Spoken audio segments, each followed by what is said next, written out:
Hola, ¿qué tal? Bueno, ahora vamos a ver el módulo de trabajo e ingresos. ¿Se escucha bien?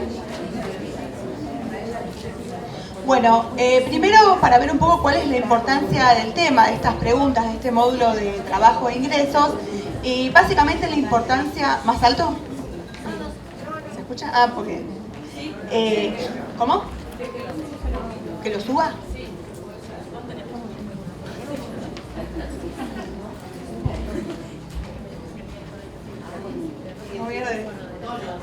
Bueno.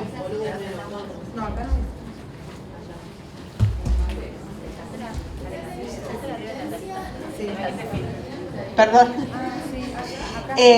¿Ahora se escucha mejor? Bueno, ¿cuál es la importancia del tema? La importancia del tema es de este módulo, de las preguntas del mercado de trabajo y de los ingresos laborales y no laborales, tiene que ver con conocer la situación laboral de las personas, ¿sí? Si están ocupados, desocupados, si trabajan en la formalidad, en la informalidad, y vincularlo con las condiciones de vida de los niños, niñas y adolescentes. Es decir, poder relacionar la situación de los niños, niñas y adolescentes con las características de los miembros de los hogares. Respecto de la información disponible sobre el tema, muchos conocerán, está la encuesta permanente de hogares, que es la encuesta especializada en relevar información sobre el mercado de trabajo, pero la encuesta permanente de hogares no brinda información tan rica, tan específica sobre la situación de los niños. Entonces el aporte que hace la MICS justamente tiene que ver con vincular algunas variables del mercado de trabajo con la situación de los niños, niñas y adolescentes. ¿Cuáles son los indicadores que vamos a medir a partir de la información de este módulo? Tiene que ver con las dificultades para acceder a un empleo remunerado y la informalidad laboral. Bueno, acá no se lee bien, pero es más o menos para que tengan visualmente, ahora vamos a ver pregunta por pregunta, cuál es primero el módulo de trabajo y el módulo de ingresos, ¿no? Esto era solamente para tener visualizado. Entonces ahora pasamos a las preguntas una por una para ver un poco a qué apunta cada una y cuáles son los flujos de cada una de estas preguntas. Las primeras preguntas lo que hace es identificar el número y el nombre de los integrantes y realizar el filtro sobre la población a la que se le va a aplicar este módulo, que es la población de 14 años y más. Es decir, las preguntas de trabajo solamente se realizan a la población de 14 años y más. Entonces lo que se hace en HT1 es identificar si el miembro efectivamente tiene 14 años y más. Si el miembro no tiene 14 años y más, se pasa al siguiente miembro, es decir, finaliza el módulo para ese miembro. Es decir, desde la pregunta HT2 solamente se va a formular a toda la población que reúna esta característica de tener 14 años y más. A partir de HT2 lo que vamos a buscar es identificar si la persona efectivamente trabajó durante una semana de referencia, ¿sí? La pregunta referida al trabajo, si considera una semana de referencia, que en este caso es la semana anterior a la que se le hace la entrevista, ¿sí? La pregunta referida al trabajo va a referir a esa semana previa que le llamamos semana de referencia, ¿no? Entonces en HT2 preguntamos, durante la semana pasada, y el nombre del miembro, ¿cómo es? Que desde Galo lo mejor. ¿Trabajó por lo menos una hora? ¿Sí? Es la primera pregunta que busca identificar si la persona trabajó. Entonces acá, antes de seguir, queríamos ver un poco qué es lo que consideramos trabajar y qué es lo que no vamos a considerar trabajar en la encuesta. Trabajar es realizar cualquier actividad que genere bienes o servicios orientados al mercado. Esta actividad puede ser paga o puede ser no paga, ¿sí? Pero a eso básicamente llamamos trabajar. Asimismo, para considerar si la persona trabajó o no, vamos a tener en cuenta aquellas actividades que se hayan realizado en la semana de referencia por al menos una hora, ¿sí? Vamos a considerar al menos una hora en esa semana, si es que la persona realizó alguna de estas actividades, como trabajo. Algunos ejemplos. ¿Qué consideramos trabajo? Cualquier actividad paga cuyo propósito sea producir bienes o servicios orientados al mercado. Una actividad laboral que se desarrolle para obtener pagos en especie, es decir, aunque no me paguen en dinero, yo la voy a considerar eso como una actividad laboral. Ayudar por lo menos 15 horas a la semana a que otra persona obtenga ingresos sin que yo obtenga ingresos. Por ejemplo, cuando ayudo a un familiar en un negocio, ¿sí? Cuando ayudo a un familiar en un trabajo y yo a cambio no obtengo una remuneración por eso. Pero tiene que ser 15 horas. Exactamente, pero el límite tiene que ver con que esa actividad ocupe al menos 15 horas. También vamos a considerar como una actividad laboral aquellos trabajos que no son rentados, como por ejemplo una ayudantía de honorem en la universidad, un meritorio judicial, los médicos que trabajan en concurrencias en hospitales, ¿sí? Que están estudiando pero que también están realizando una actividad y no reciben una remuneración a cambio. Eso también lo vamos a considerar como un trabajo. Una actividad laboral desempeñada como contraprestación de un programa de empleo, también lo vamos a considerar como trabajo. Y, por ejemplo, hacer malabares en la calle, limpiar vidrios en la calle a cambio de un pago. Eso también es trabajo. Ahora, ¿qué es lo que no vamos a considerar trabajo? Por ejemplo, las actividades domésticas, ¿sí? Lo que realizan las amas de casa, ¿sí? Las actividades de limpieza, porque no es una actividad orientada al mercado, no tiene que ver con que no sea un trabajo en otro sentido, ¿sí? Pero en la manera en la que lo estamos, la dimensión del trabajo que estamos recolectando en la encuesta, por eso decíamos que es una actividad orientada al mercado, ¿sí? Por supuesto que eso es trabajo, se llama trabajo no remunerado y cumple un rol central en nuestra sociedad. No es lo que estamos relevando en este caso, ¿sí? Por eso lo aclaramos, porque justamente el límite es difuso y tiene que ver con el trabajo orientado al mercado, ¿sí? Por eso no lo consideramos, no porque no tenga valor y porque no cumple un rol central en la vida de esta sociedad, que justamente sí lo cumple. ¿Qué otra cosa no vamos a considerar como trabajo? Las actividades relacionadas con la cría de animales, el cultivo de huertas, que estén orientadas al autoconsumo. Si, por ejemplo, estamos con un adolescente y dice, mira, yo como lavo la ropa y le limpio, mi mamá me va. ¿Cómo se toma eso? Ahí tendría que ver con la cantidad de horas que lo realiza en la semana. Y si lo hace frecuentemente. Y si lo hace, no, bueno, acá le preguntamos respecto de una semana de referencia. En ese caso habría que, digamos, cuántas horas realizó esa actividad, si recibió una remuneración por eso, no importa si el empleador es un familiar o no, ¿sí? Lo que importa es que exista esa figura en todo caso. Le pone a lavar la ropa a la abuela. La abuela le paga, no sé, 50 pesos. Bueno, se registrará como una actividad laboral. ¿Cómo? Sí, claro, siempre esta pregunta se hace a los que tienen de 14 años y más. ¿Qué otra actividad no vamos a considerar como trabajo? Por ejemplo, pedir una limosna en la calle, ¿sí? Ayudar menos de 15 horas semanales, ¿sí? A un familiar, a diferencia de lo que sí consideramos cuando era más de 15 horas. Estos eran algunos ejemplos. Por supuesto que no son todos y puede haber muchos más. Entonces, como les decía, en HT2 lo que hacíamos era identificar si la persona trabajaba. Si la persona trabaja, vuelvo a la anterior. Si la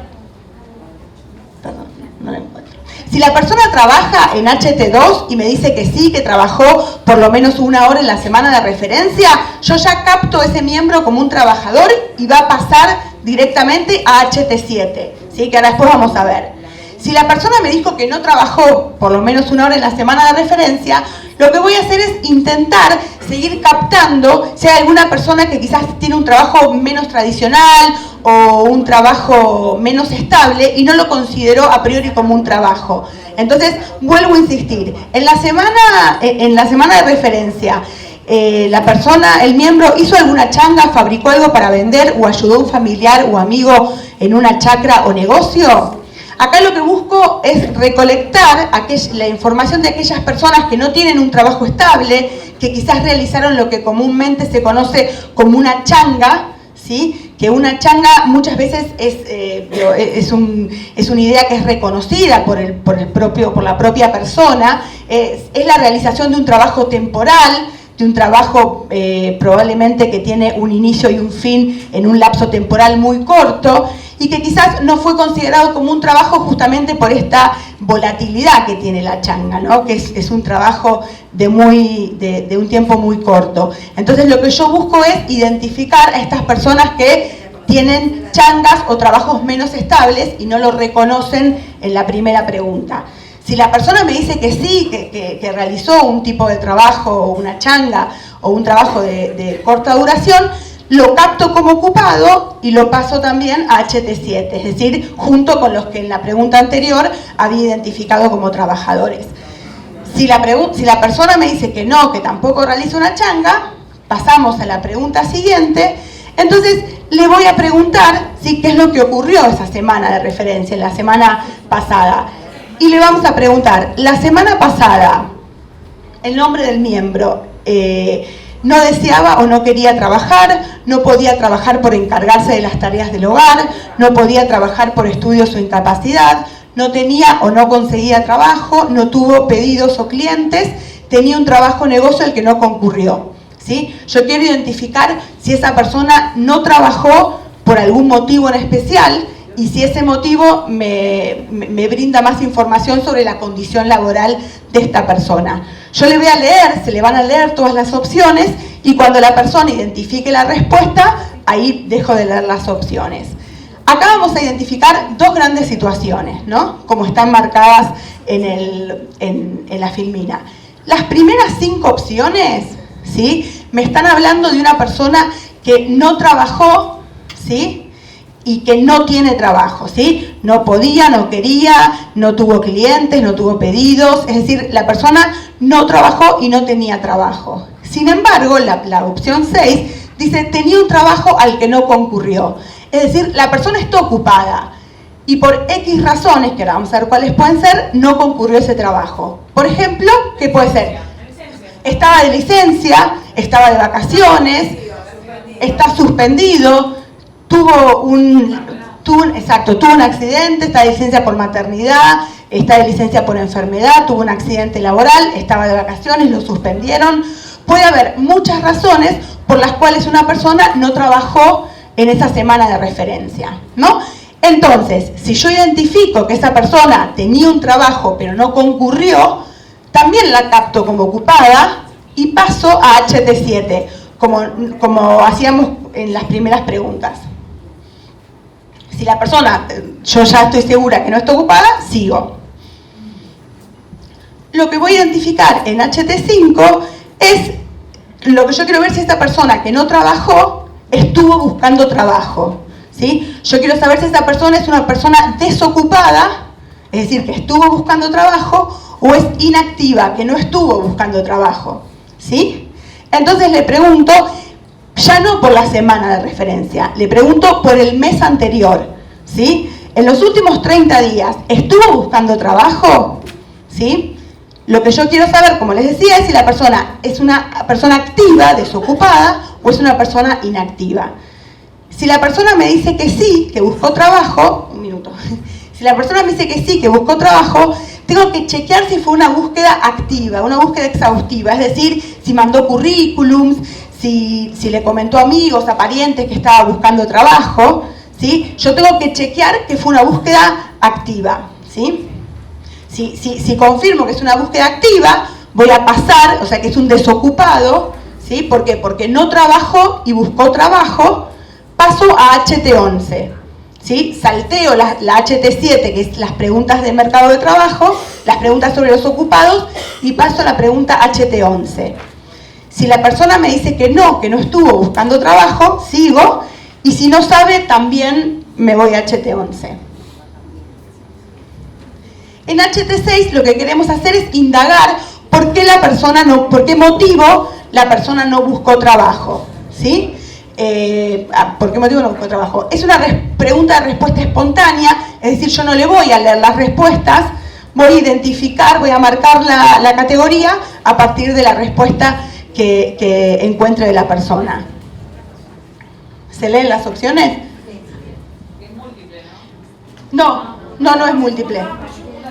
No, porque es espontánea, porque yo no le tengo que leer las respuestas. Para que sea múltiple, el código tiene que estar en mayúscula. Con número y con letra. ¿Sí? ¿Estamos bien hasta acá?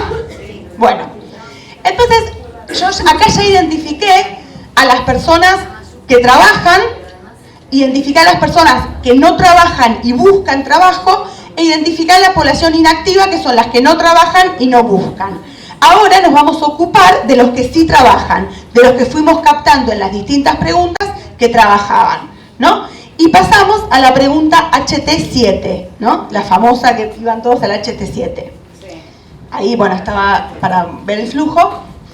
Las preguntas HT7, a partir de HT7 hasta HT10, como para reforzar, solamente a la población de 14 años y más, que ya es el filtro anterior, y que está ocupada, ¿no? Entonces, la primera pregunta que le vamos a hacer a los ocupados tiene que ver con la cantidad de trabajos que tuvo en esa semana de referencia. En esa semana, ¿cuántos trabajos tuvo? ¿Sí? Una persona puede tener 2, 3 trabajos, ¿sí? De distinta duración, que pueden durar lo mismo, ¿sí? Nos interesa conocer cuántas ocupaciones tienen cada uno de los ocupados, ¿no? Ahí ponía un ejemplo porque se les pide que la respuesta se escriba con un 0, anteponiendo un 0, ¿no? La segunda pregunta que se le realiza a los ocupados tiene que ver ya con la caracterización de la ocupación principal, ¿no? Le vamos a hacer una serie de preguntas referidas a la ocupación principal. ¿Cómo vamos a definir la ocupación principal? La ocupación principal va a ser, primero, la que ocupe más horas de la semana, ¿sí? Aquella actividad que le insuma más horas en la semana. Ahora, si las 2 o 3 ocupaciones que la persona tiene le insumen la misma cantidad de horas, es aquella que le proporciona mayores ingresos. Es decir, la primera definición a partir de las horas y si no a partir de los ingresos. Entonces, a partir de HT8 le preguntamos por la ocupación principal. Y ahí vamos a tratar de identificar la categoría ocupacional del trabajador. Vamos a querer saber si el trabajador es un patrón o empleador, un trabajador por cuenta propia, un obrero o empleado del sector público o del sector privado, un trabajador del servicio doméstico, un trabajador sin remuneración o un trabajador de un programa de empleo. A grandes rasgos, para tener algunas definiciones generales, vamos a ver un poco a qué refiere cada una de estas categorías. Un patrón o empleador es un trabajador que no trabaja en relación de dependencia, ¿sí? Es un trabajador sin relación de dependencia que emplea por lo menos una persona, que tiene que tener por lo menos un empleado a su cargo. Es un trabajador que puede ser un único dueño o ser socio de alguna empresa o algún negocio, que brinda herramientas, instalaciones, que brinda todas las condiciones necesarias para que se desarrolle la actividad, establece las condiciones de trabajo de la persona o las personas que tiene a su cargo. Es decir, ese es un patrón, ¿sí? Un trabajador sin relación de dependencia que tiene que tener por lo menos una persona a su cargo, o emplear por lo menos una persona. Un trabajador por cuenta propia es lo que podemos denominar como un trabajador independiente, que la mayoría de las veces desarrolla esa actividad con herramientas propias, en instalaciones propias, aunque no de manera exclusiva, que define el tiempo de su trabajo, que organiza, que pone las reglas para su propio trabajo, a diferencia de lo que hace un trabajador en relación de dependencia, y trabaja para diferentes clientes o responde a diferentes clientes. Podría ser la situación de un trabajador que se reconozca como cuenta propia, pero que trabaje para un solo cliente, es decir, una especie de un cliente que lo tiene cautivo y que entonces estaríamos hablando de una relación laboral de dependencia encubierta, digamos, ¿no? Después tenemos a los obreros o empleados del sector público-privado, es decir, las personas asalariadas, las personas en relación de dependencia, las personas que solo brindan su trabajo, que no son dueños de los medios de producción, no son dueños de las herramientas, no son dueños de las instalaciones, que cumplen un horario, que cumplen una tarea que les es asignada, ya sea en el sector público o en el sector privado. En el caso de los asalariados del sector privado, como les comentaba y como está explicado en el manual, puede aparecer la situación del trabajador por cuenta propia que trabaje para un solo cliente y que sea un asalariado encubierto. Un trabajador del servicio doméstico... Tengo una pregunta. Sí. ¿El trabajador que trabaja, por ejemplo, para el Estado, Sí. privado, pero cuando llega a monotributista, es monotributista? Sí. ¿Qué? Es un asalariado no registrado en realidad. No registrado. Sí, porque, bueno, después es una persona en relación de dependencia con el sector público al que no le realizan aportes, vamos a ver qué es la siguiente pregunta, pero que aporta como monotributista. ¿Sí? Depende cómo se define el indicador, puede ser un asalariado no registrado. Un trabajador del servicio doméstico es un trabajador que realiza tareas de limpieza, tareas de cuidado, ¿sí? En hogares. Puede trabajar en 1, 2, 3, 4 hogares, puede trabajar en varios hogares, ¿sí?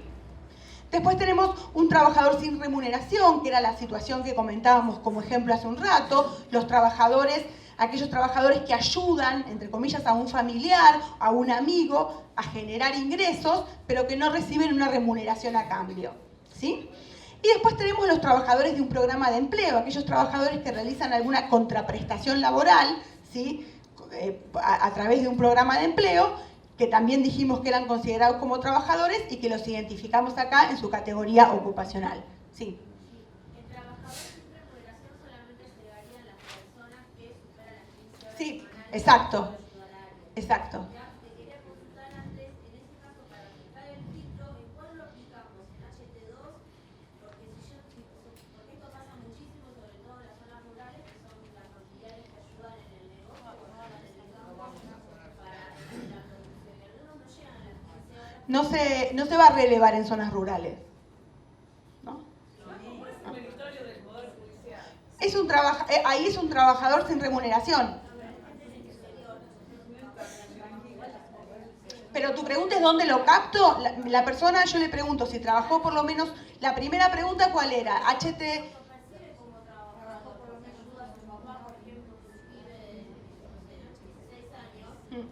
Sí, pero la definición para que sea un trabajador si no recibe ingresos es que lo haya hecho al menos durante 15 horas en la semana de referencia. Claro, pero yo le pongo que no y ahí paso a HT3 y le pregunto, ¿hiciste alguna chamba, fabricaste algo o ayudaste a un familiar? Y ahí me va a decir, sí, lo ayudé, pero no me llega de vuelta para la cantidad de horas. Entonces ahí le pongo que no, le voy a preguntar, ¿y la semana pasada por qué no trabajaste? Me va a volver a decir, no, pero sí trabajé, no llega a la cantidad de horas. Vos decís cómo filtrar. Claro, ¿cómo filtro ese caso? Porque son muchos casos, o sea, sobre todo en los viveros.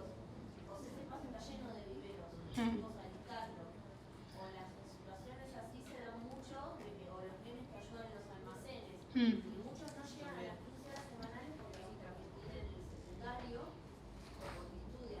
Sí, la definición está puesta 15 horas semanales. Yo entiendo lo que vos decís. Sí. Vos estás preguntando dónde lo filtrás. Vos decís, si te dice la semana pasada trabajó por lo menos una hora, sí, lo paso a HT7, ¿sí? En ese trabajo él me va a decir que es un trabajador sin remuneración, ¿sí? Y si es un trabajador sin remuneración, le voy a preguntar si aporta, estoy siguiendo el flujo, si aporta, si no aporta. En el HT9, si le descuentan o no. Sí, no, pero ella pregunta por la cantidad de horas. En el cuestionario es verdad, no hay una manera de filtrar. No hay preguntas sobre la cantidad de horas. Si la persona te dice que es un trabajador familiar, preguntándole, pero en los flujos del cuestionario no tienes una manera de filtrar. ¿Quién es la THO? Trabajador sin remuneración. Sí, se puede registrar en observaciones. Sí, no, pero a ver, hay una aclaración. La pregunta de la compañera, que está muy bien, es: nosotros les estamos diciendo que para que un trabajador sin remuneración, para ser considerado como trabajador, tiene que haber trabajado por lo menos 15 horas en la semana, ¿sí? Y ese filtro de 15 horas, como bien señala la compañera, no se identifica en el flujo del cuestionario, ¿sí? Solamente me pone como límite 1 hora de trabajo en general. Entonces, en ese caso, que seguir el flujo, digamos, si la persona digamos, te dice que ayuda a la familia, vos no le preguntas la cantidad de horas, se puede registrar en observaciones. Que la persona es un trabajador familiar que trabaja 3 horas a la semana. U 8 o 14, digamos. En ese caso es lo mismo.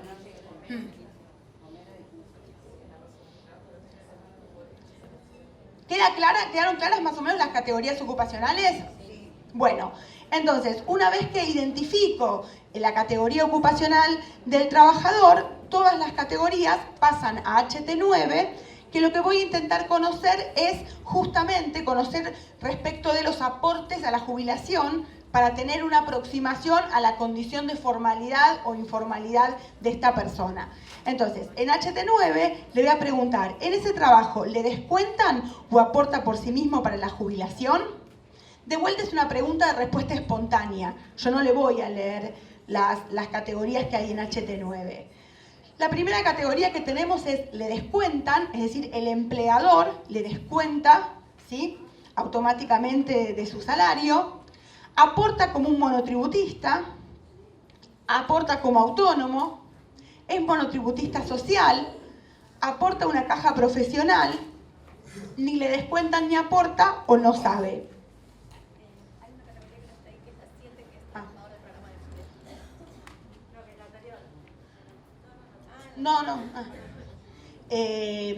Es decir, estas serían las 6 categorías que podemos identificar para ver si la persona trabaja en una relación laboral formal o no, si llega a ser un asalariado, y si aporta por su cuenta o no en caso de ser un trabajador independiente.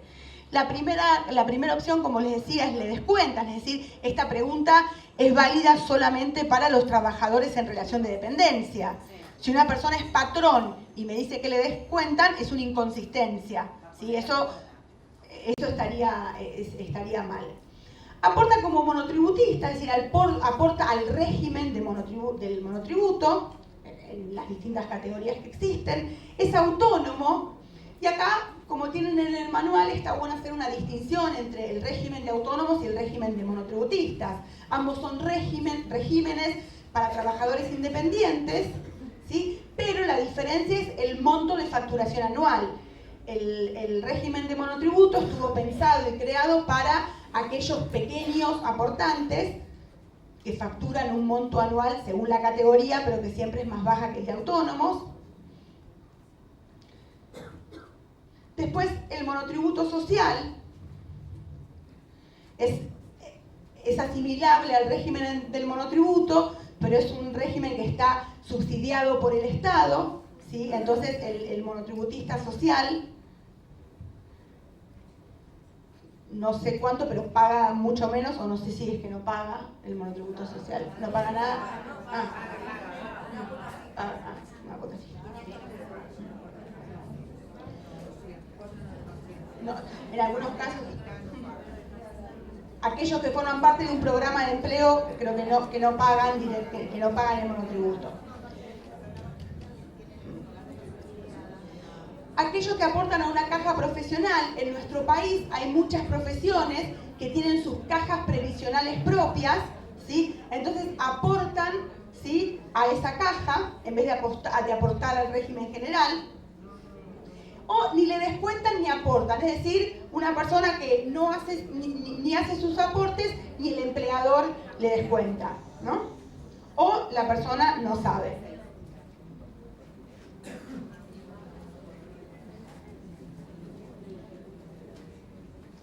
Luego, una vez que identificamos la categoría ocupacional, identificamos la condición de aportes del trabajador, vamos a pasar a identificar cuáles son los ingresos de ese trabajador.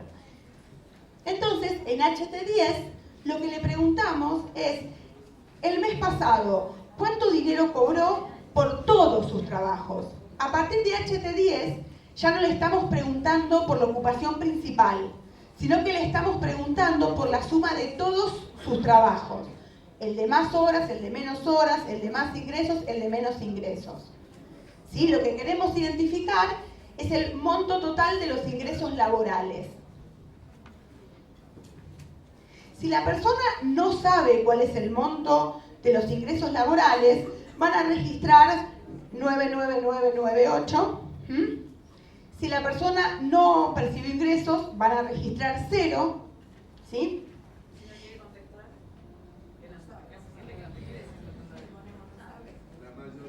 La mayoría no quiere decir. Aproximado gano. Sí. Ah.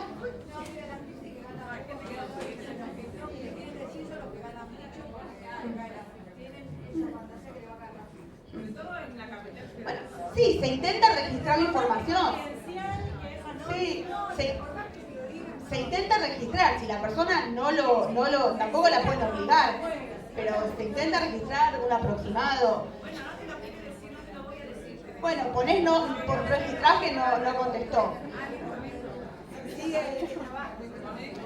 por supuesto, digo, no vamos a obligarlos con un arma que nos declare, pero sí es importante que puedan buscar algunas estrategias para lograr obtener ese ingreso mensual que recibe esa persona.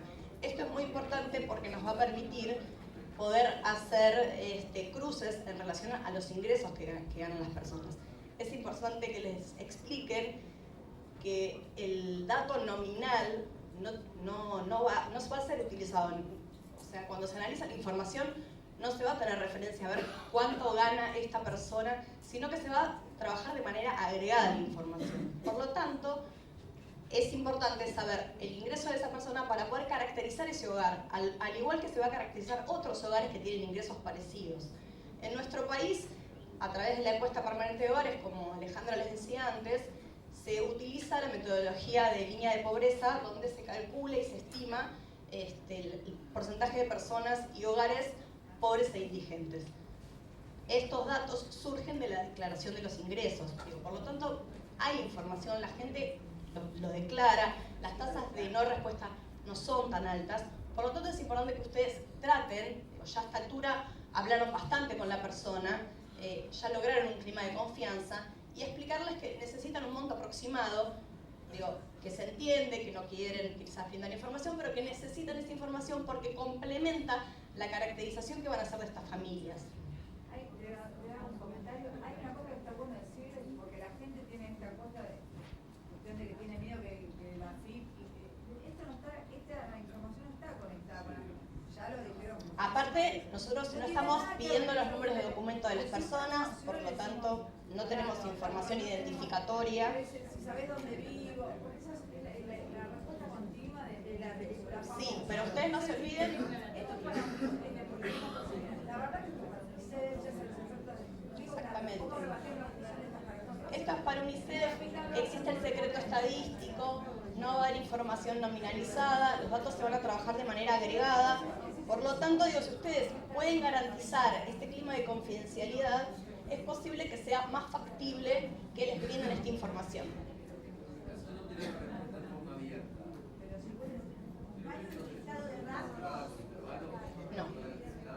No, por eso le vamos a pedir el valor aproximado en caso que la persona no me quiera contestar exactamente, pero sí lograr un valor aproximado. Las personas en relación de dependencia o que tienen un ingreso mensual, quizás sea más fácil, que les pueden dar el monto.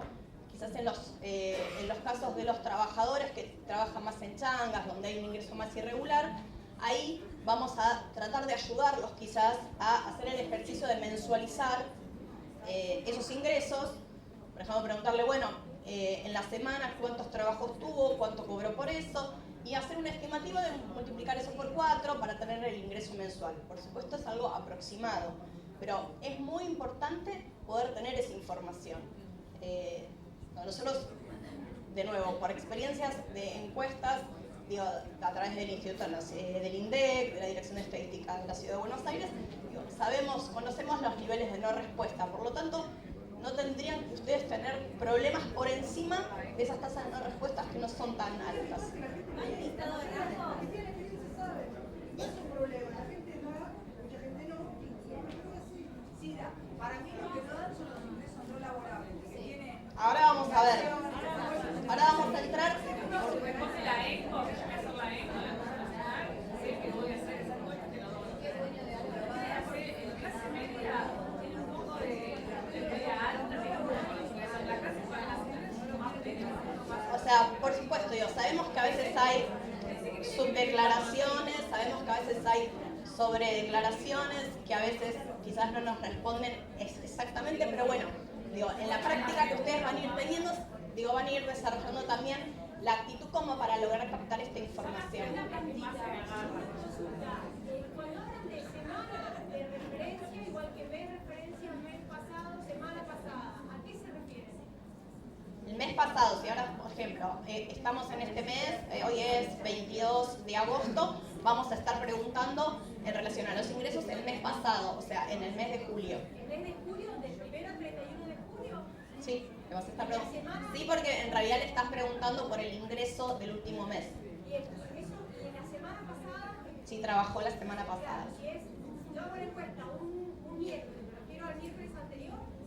¿O del lunes al No, de respecto a la semana completa anterior. Si yo te estoy haciendo el miércoles, te estoy diciendo de la semana, del miércoles a miércoles. Miércoles a martes pasado. Ajá, 7 días para atrás. ¿Está bien? Sí, discúlpame. Yo hice la encuesta de papel también con lo que presentaban para este punto, era un estado de rango. Claro, en este caso no vamos a utilizar rangos. Por eso digo, él te había hecho el comentario recién. En vez de utilizar los rangos, le vamos a pedir un ingreso aproximado, en caso que no lo quieran decir. El tema está en que los rangos no te permiten después poder aplicar las metodologías de línea de pobreza o de construcción de deciles y poder hacer los análisis correspondientes. Ahora lo que vamos a ver es que no solo vamos a mirar los ingresos laborales, vamos a ver también los ingresos no laborales y después vamos a ver las transferencias. Entonces, vamos a tener todo el ingreso del hogar. Y es interesante también poder ver el peso que tiene cada componente en el ingreso total. Si yo le pido un rango, me pierdo en ese rango el valor que me va a permitir después construir ese ingreso total para ver los pesos que tienen las distintas fuentes de ingresos que tienen los hogares. Y eso es muy importante para poder ver todo el tema del sistema de protección social, el índice de pobreza multidimensional y otro tipo de características de diagnóstico que se quieren utilizar como insumo de esta encuesta. Entonces,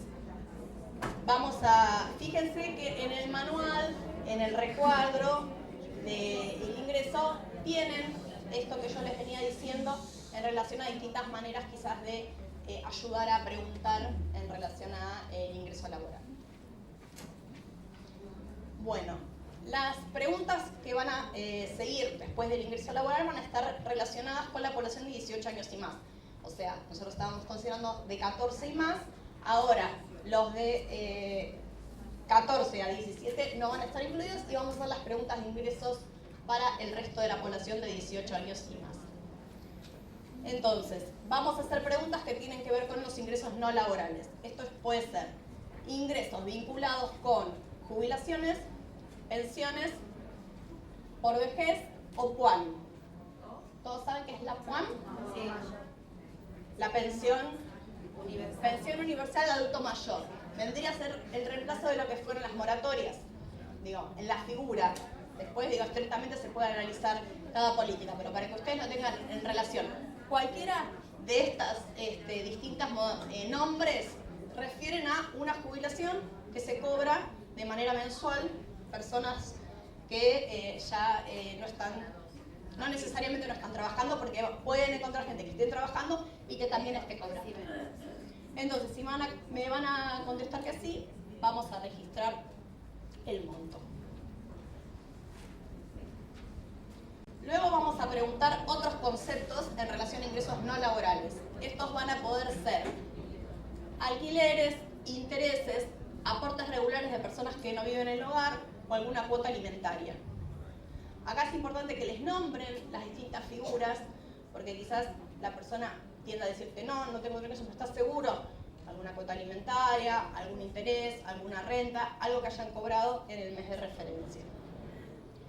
Y en este caso, a diferencia de los anteriores que estábamos consignando por sí o por no, en el caso que no recibió ingresos vamos a consignar el 0. Es importante que pongan el 0 porque si no va a parecer que omitieron la pregunta si dejan el campo vacío. Entonces, si la persona no tiene ingresos, van a tener que consignar el 0. Y si no sabe y no contesta, el código 99998, que lo venimos trabajando en las distintas preguntas. Otra cosa que es importante, en los ingresos no laborales que estamos registrando acá, si les mencionan algún tipo de programa social, no lo van a considerar porque no se va a registrar acá, se va a registrar más adelante. Por lo tanto, si les mencionan, sí, yo tengo la tarjeta que me depositan la UH, por ejemplo, si no, bueno, entonces acá no lo vamos a consignar, lo vamos a dejar para más adelante. ¿Tiene algún otro ingreso que no sea este? Dicen que sí, le van a preguntar el monto, si le dicen que no, entonces van a consignar 0.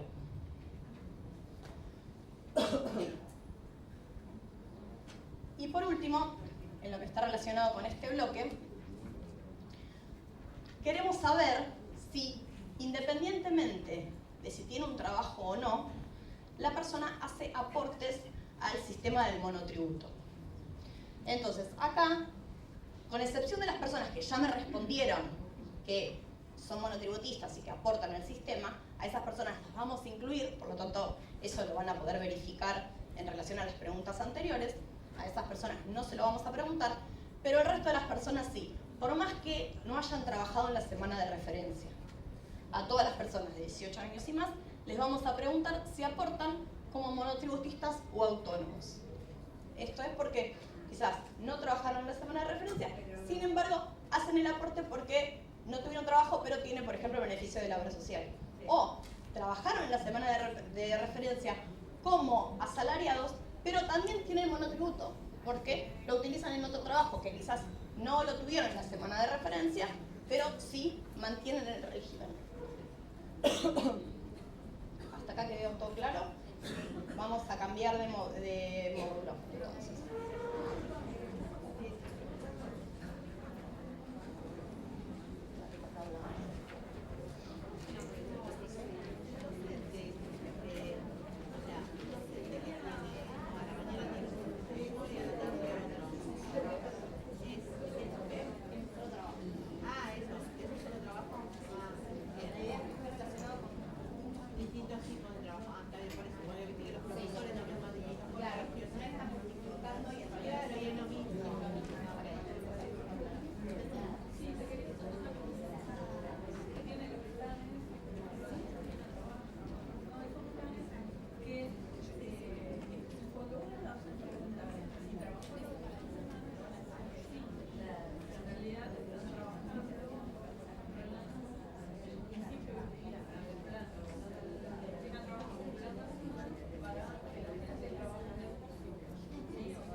Claro, fíjate que la categoría ocupacional vos lo vas a marcar como plan de empleo. Después en la pregunta que va a venir ahora, que vamos a ver en relación a la transferencia, se va a preguntar si alguien de su hogar recibe un plan. En ese caso, por ejemplo, si es Argentina Trabajo o el Salario Social Complementario, lo vas a marcar también ahí. Sí, sí, perfecto. Es trabajo. Digo, independientemente de que ese trabajo venga a través de un plan social. Y en este caso nosotros lo tenemos identificado como programa de empleo. Esto tendría que ver con ingresos no laborales que vienen de un programa social, que esos son los que no deberíamos registrar. Una aclaración acá, que estaba hablando con una compañera de ustedes, que tiene que ver con una de las preguntas de empleo que vieron con Alejandra, cuando se registraba la cantidad de ocupaciones, o de empleos, cantidad de empleos. Entonces ella me ponía el ejemplo de una docente que va a dar clases a un colegio a la mañana y otro colegio a la tarde. Entonces, en este caso, ¿cuántas ocupaciones tiene? No, tiene una. ¿Ok? Porque pertenece es la misma ocupación. Entonces, vamos a consignar dos ocupaciones o más en los casos que respondan a actividades distintas, con excepción del servicio doméstico, que en el caso del servicio doméstico quizás la persona trabajó en varias casas, entonces ahí hay empleadores distintos, entonces ahí lo vamos a consignar como varios trabajos, pero en el caso de una persona que da clases en una universidad, en otra, digo, su ocupación va a estar.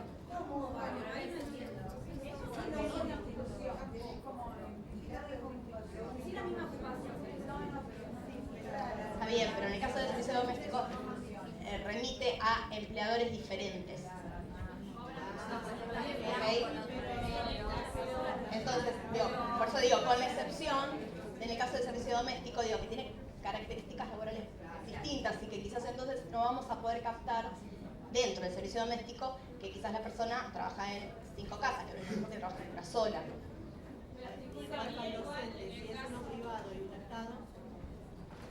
Ahí en realidad correspondería a una.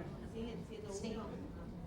Porque tiene que ver con la ocupación. Por eso digo, a excepción del servicio doméstico. Solo ahí vamos a considerar...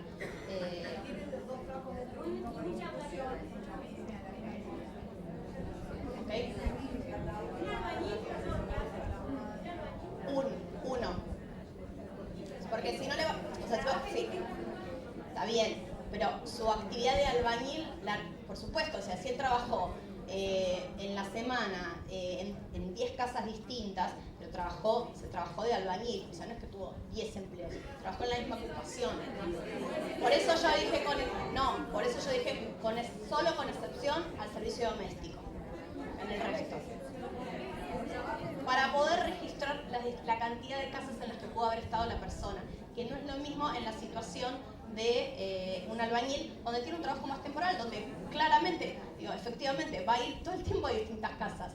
Entonces, ahí va a depender de la frecuencia que tenga de trabajo. Entonces, no es lo mismo. Vos muchas veces, estás yendo a las mismas casas durante el...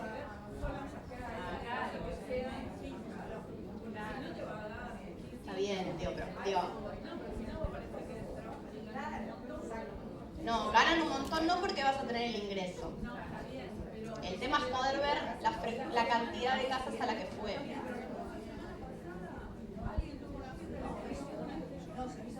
Sí, está bien. Bueno, de la misma manera que quizás la semana pasada no fue ninguna, y se va compensando, en los promedios. Yo entiendo lo que plantear, pero si no, tenemos que atarnos a lo fijo, y lo fijo, sabemos que en este tipo de actividades no puede ser la regla.